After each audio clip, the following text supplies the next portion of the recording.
Hi, my name is Kathy Davis and I'm an attorney. I do a lot of work with real estate investors, and today I want to share some of the top questions that I routinely receive from real estate investors. The number one question I receive is whether or not my clients should be an LLC or stay as a sole proprietor. In my opinion, you really do want to be a company because of the additional protection of liability. However, there is a pretty detailed analysis that I go through with my clients before I make that formal opinion. I look at things like how many properties they own, how they want to structure it, how much money they think they're going to be making, how long they think they're going to be in the investing business.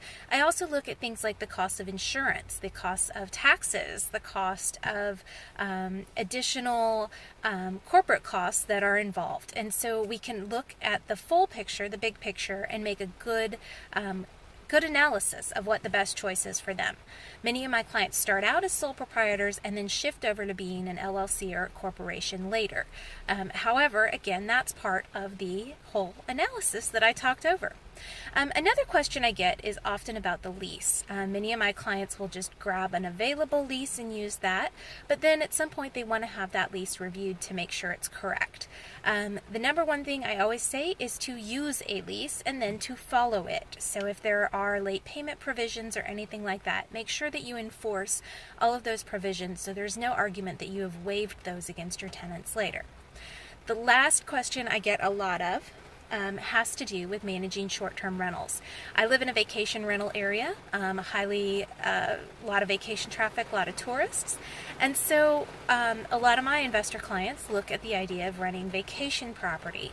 So they own a property in a vacation area and they rent it out short-term, one night to 1 week to 1 month, to multiple people, usually using a site like Airbnb or VRBO.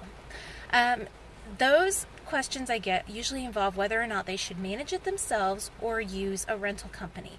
Again, we look at the entire cost and we look at their availability to do all of the tasks involved in actually managing that property themselves, or in hiring, usually as independent contractors, others to do those tasks for them.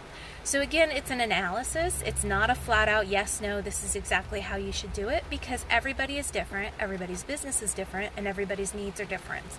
That's why my program Legal Angel is so beneficial for real estate investors particularly.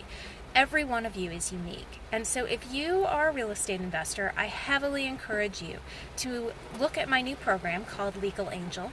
It costs as little as $60 a month and gives you access to unlimited legal advice as well as additional legal documents and all sorts of other bonuses.